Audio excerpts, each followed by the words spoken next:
I'm currently documenting feedback conversations at a Berlin tech startup, and I just watched an American product manager have what can only be described as an emotional crisis after her German colleague told her the user interface mockups were not functional. Not could use improvement or let's workshop this together. Just not functional. The American spent the next 40 minutes crafting an apology email, CCing HR, and requesting a mediation meeting.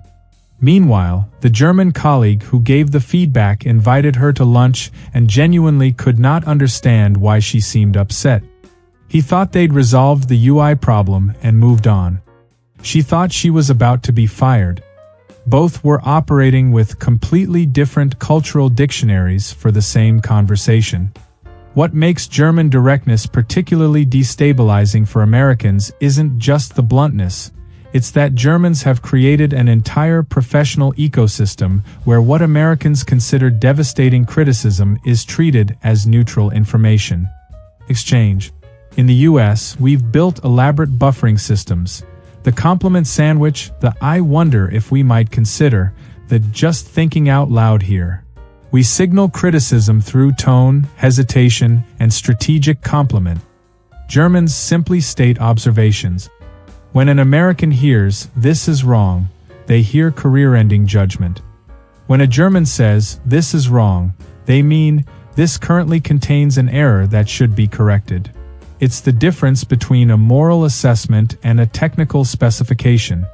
The result is Americans treating normal German feedback meetings like relationship-ending confrontations, while Germans wonder why their American colleagues seem so emotionally fragile about factual corrections. Last month, an American graphic designer working at a Hamburg advertising agency received feedback that her poster draft had poor color choices. She immediately interpreted this as a personal attack on her artistic vision, her professional competence, and possibly her worth as a human being. She went home, updated her portfolio, and started applying to jobs in other cities. The German creative director who gave the feedback was referring specifically to the fact that the chosen orange clashed with the client's brand guidelines, which used a cooler palette. He thought he was identifying a solvable technical problem. She thought he was declaring her incompetent. The miscommunication only came to light when she submitted her resignation and he was genuinely confused, asking, "But we fixed the orange issue in 15 minutes. The poster turned out excellent. Why would you leave?" At a Frankfurt financial services firm, an American analyst presented quarterly projections to the German managing director. Midway through slide 7, the director interrupted. "These assumptions are incorrect." Not, "I'm not sure I follow your methodology," or "walk me through your thinking." Just incorrect. The American froze, turned red, and later told colleagues she'd never been so humiliated in a professional setting. She'd spent weeks on the analysis. She had 2 Ivy League degrees. Being told her work was incorrect felt like being called stupid in front of the entire leadership team. The German director, meanwhile, had simply identified that the analyst had used the wrong inflation rate in her calculations, a fixable error he assumed they'd correct together in 5 minutes. He actually thought highly of her overall analytical skills, which is precisely why he felt comfortable being direct about the error. In his mind, respecting someone means giving them accurate feedback, not protecting their feelings with diplomatic language. The absolute chaos happens when Americans mistake German professional directness for personal hostility and then watch those same Germans be perfectly friendly immediately afterward. I watched an American marketing coordinator in Munich receive extremely blunt feedback about a campaign concept from her German teammate. "This messaging doesn't work. The target audience won't respond to it. We need to start over." Harsh words, delivered with no softening. The American spent the rest of the day convinced her colleague hated her, maybe had personal issues with her, definitely wanted her off the team. Then 5 p.m. rolled around, and that same German colleague stopped by her desk with a warm smile and asked if she wanted to grab a beer after work. The American was completely disoriented. In her cultural framework, you don't socialize with someone who just publicly dismantled your work. The German was operating in a completely different system. The work critique happened in work context, was about work, and ended when the work conversation ended. The personal relationship existed in an entirely separate space. She'd criticized the campaign, not the person. To her, grabbing a beer was natural because they were colleagues who got along. The American spent the entire beer trying to figure out if this was some kind of psychological manipulation tactic. An American software developer in Berlin had his code review feedback delivered in the most German way possible. This implementation is inefficient. These variable names are unclear. This function is unnecessarily complex. Rewrite these sections. 13 specific problems, 0 words of encouragement, no acknowledgement that 90% of the code was fine. He was devastated. He'd stayed up late perfecting that code. He thought he'd done solid work. He genuinely considered whether he'd been hired by mistake, whether he actually knew how to code at all. Then the German senior developer, who'd given the feedback, invited him to join the team's weekend hiking trip. Not as consolation, not as apology, just as a normal friendly gesture because they hiked together every month. The American was utterly confused. He asked another colleague, "Is she messing with me? Does she think I'm incompetent or not?"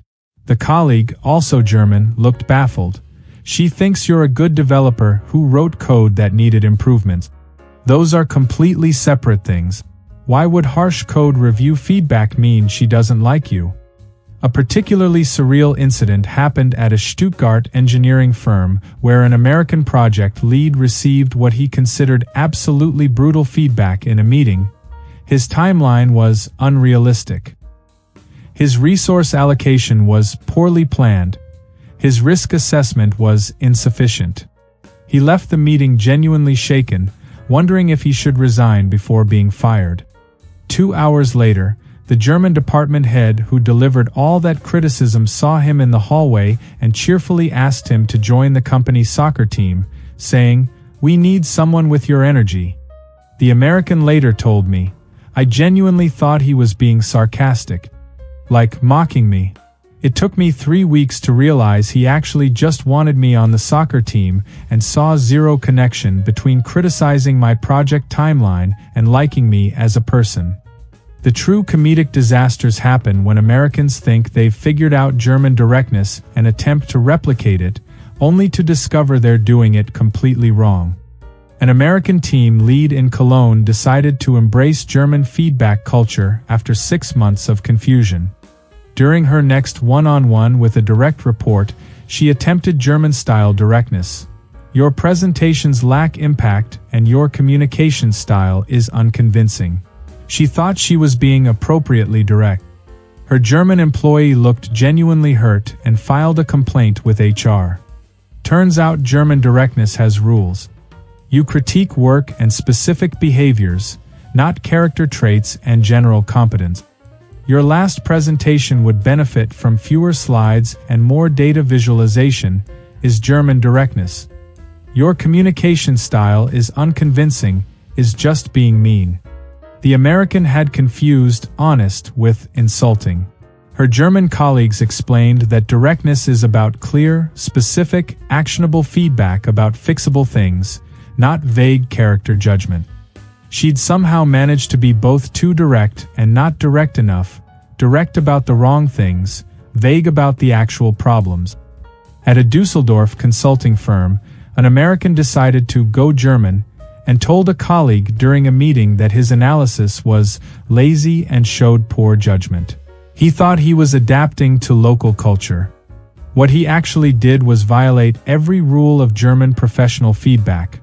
He made it personal, he used character judgments instead of specific critiques, and he gave zero constructive direction.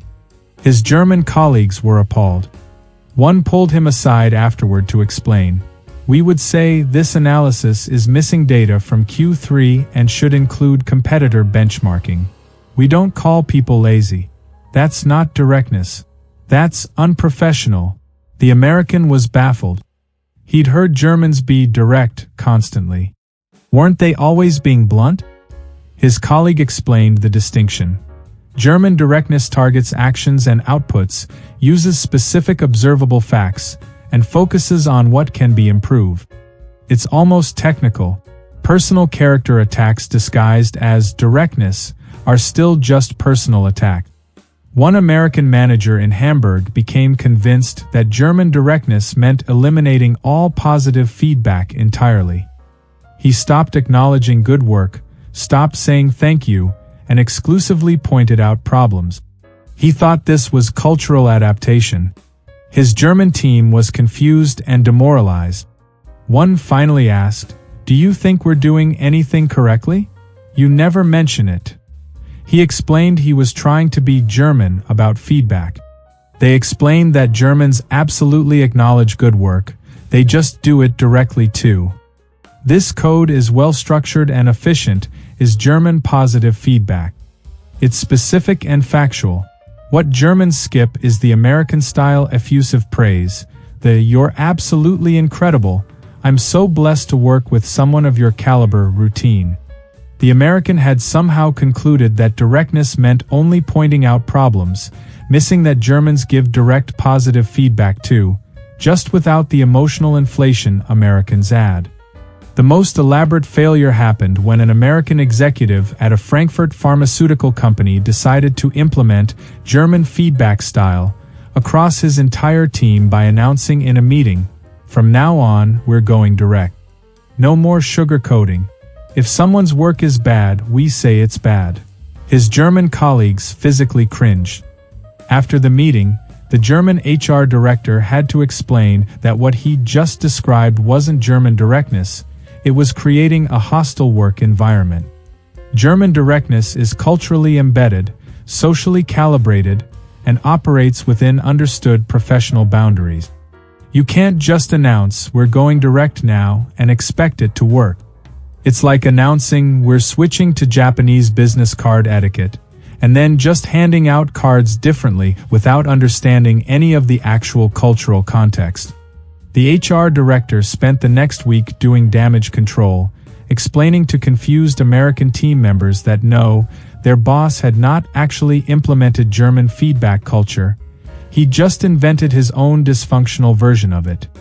The truly unhinged American panic happens when Germans apply their direct feedback style to American behavior in Germany itself, and Americans interpret it as coordinated cultural attack. An American in Heidelberg attempted to go shopping on Sunday, found every store closed, and complained about it in the office Monday morning. His German colleague responded simply, "You didn't plan ahead. Shops are closed on Sunday. This is well known." Not, "Oh you poor thing, how frustrating," or, "Yeah, that Sunday law is kind of inconvenient sometimes, isn't it?" Just, "You didn't plan ahead." The American was offended. He felt attacked for not knowing a local rule he'd never been taught. He later told other expats that Germans were hostile to foreigners and deliberately unhelpful because his colleague didn't sympathize with his Sunday shopping failure. The German colleague, if asked, would have said he was being helpful. He'd identified the problem and the solution. Clear, direct, useful information. The American wanted emotional validation of his frustration. The German gave him actionable feedback for future success. Different dictionaries, same words. At a Berlin tech company, an American engineer complained that German meetings were too negative because people kept pointing out problems with proposals without acknowledging the good parts first. Her German teammate explained directly, "In meetings, we identify issues to solve them. If no one mentions problems, the problems don't get fixed. Pointing out issues isn't negative, it's productive." The American felt dismissed. She'd wanted her feelings validated, her complaint taken seriously, her emotional experience acknowledged. Instead, she got a logical explanation of German meeting culture. She later posted in an expat forum that Germans were emotionally unavailable and dismissive of American concerns. Her German colleague genuinely thought he'd been helpful by clearly explaining the cultural difference. Neither understood they were having two completely different conversations, one about emotions and validation, one about information and problem solving. The absolute peak of cross-cultural misunderstanding happened when an American intern in Freiburg repeatedly showed up late to meetings by 5 to 10 minutes. After the third instance, her German supervisor said directly, "You're consistently late. This is disrespectful of everyone's time. You need to arrive on time going forward." Factual observation, clear expectation, no sugarcoating. The American intern was mortified. She cried in the bathroom. She felt publicly humiliated, singled out, treated more harshly than German colleague. She wrote a long email to HR about feeling targeted as an American, about cultural discrimination, about hostile work environment.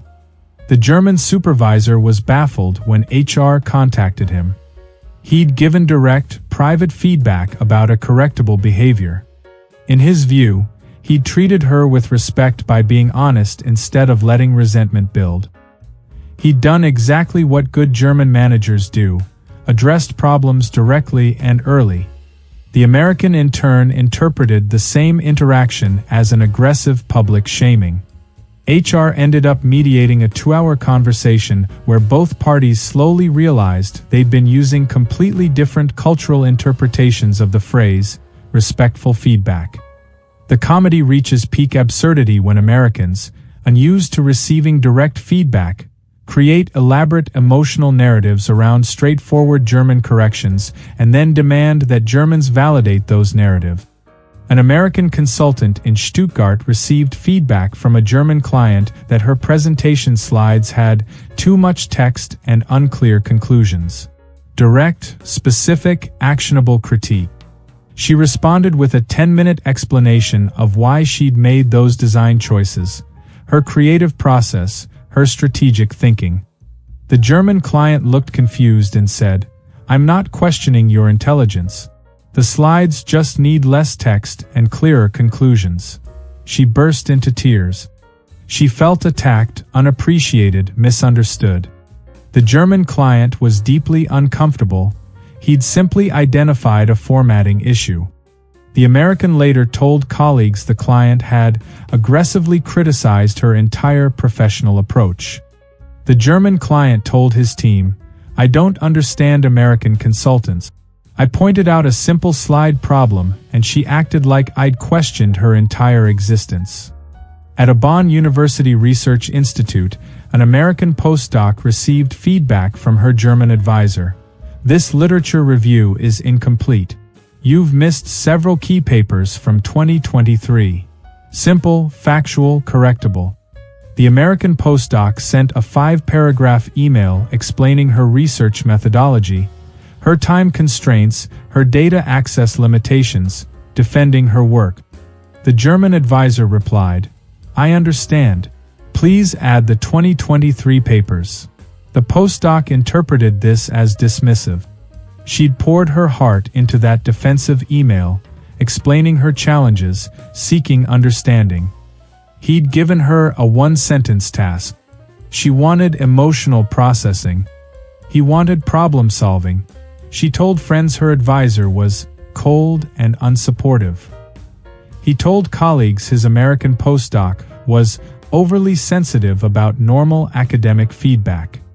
The most spectacular escalation I witnessed was an American product designer in Munich who received German feedback that her app wireframes had navigation issues that would confuse users. Instead of simply fixing the navigation, she scheduled a meeting with her manager to discuss communication problems on the team. In that meeting, she explained that she felt the feedback had been delivered harshly, that it made her question her role, that she needed more positive reinforcement, that she was worried about her performance review. Her German manager was utterly bewildered. He checked with the colleague who'd given the feedback. The colleague had simply said, "These wireframes have navigation issues that would confuse users." 7 words. Factual observation. The American had transformed those 7 words into an existential professional crisis requiring managerial intervention, emotional support, and team communication restructuring. The German manager finally said, "But did you fix the navigation issues?" She had. He said, "Then everything is fine." She said, "But the way the feedback made me feel," he interrupted. "The feedback was about navigation, not about your feelings." Cultural impasse reached. The final frontier of chaos. Germans attempting to adapt to American feedback style, creating bizarre hybrid feedback that confuses everyone. A German team lead in Berlin, aware that her American employees were struggling with German directness, attempted to soften her feedback by adding American-style pleasantries. The result: "I really appreciate your hard work on this. And I think you're a valuable team member, but this document is poorly organized, the arguments are weak, and the conclusions don't follow from the data, so we'll need to completely redo it, but I just want you to know I think you're great." The Americans were more confused than ever. The contradiction between "you're great" and "this is completely wrong" felt manipulative. Was she being sarcastic? Was this some German passive-aggressive thing? The German team lead had tried to blend cultures and created feedback that satisfied neither. Germans thought it was unnecessarily emotionally complex. Americans thought it was mixed-message gaslighting. At a Karlsruhe manufacturing firm, a German manager tried to adopt American compliment sandwich feedback style after attending a cross-cultural training. He told his American colleague, "Your safety report formatting is excellent. However, you've misidentified 3 critical hazards, which is a serious problem that could result in workplace injuries. But your writing style is very clear." The American engineer was disturbed. The serious safety issue got sandwiched between compliments about formatting and writing style, making it seem less important than it was. She didn't fix the hazard identification issues promptly because the feedback seemed to emphasize that the report was mostly fine.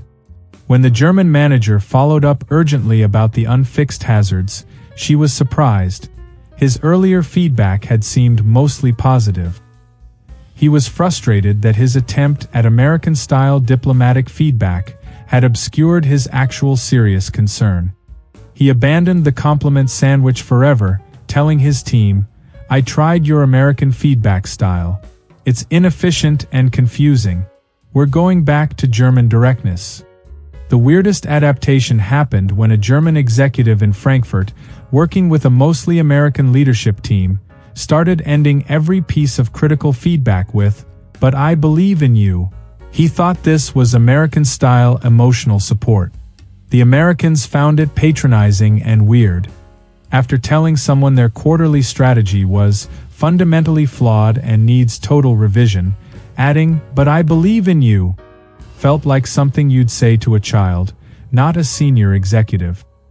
The Germans on the team thought it was bizarre corporate therapy speak. The executive had picked up American feedback culture's emphasis on emotional reassurance, but had no idea how to calibrate it. One American finally told him, "You can just give us the direct feedback without the motivational speech at the end. We're professionals. We can handle it." He looked relieved. "Oh, thank God."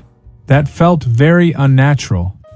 After documenting hundreds of these cross-cultural feedback disasters, I've concluded that the real problem isn't German directness or American sensitivity. It's that both cultures have created elaborate, internally consistent feedback systems that completely malfunction when they collide. Germans use directness as a sign of respect and professional trust. You give someone honest feedback because you value their ability to improve. Americans use diplomatic buffering as a sign of respect and professional trust. You soften feedback because you value the person's emotional experience and want to maintain relationship harmony. Neither system is wrong. They're just optimized for completely different outcomes. The chaos happens when an American interprets German directness as relationship threat and a German interprets American diplomacy as dishonest evasion. The American product manager who thought she was about to be fired? Her German colleague was eventually bewildered to learn she'd been upset. He'd given her feedback on the UI mockups because he thought she was talented enough to handle direct input and improve quickly.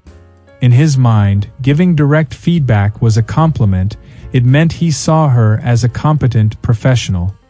Months later, after multiple cross-cultural training sessions and many confused conversations, she finally understood.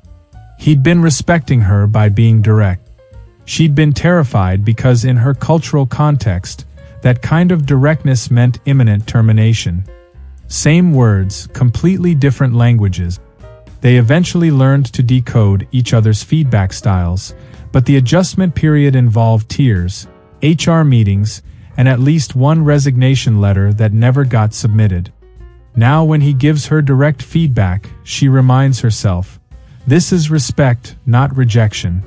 And when she needs emotional processing, she calls her American friends instead of expecting her German colleagues to provide it. Cross-cultural compromise achieved through maximum initial confusion.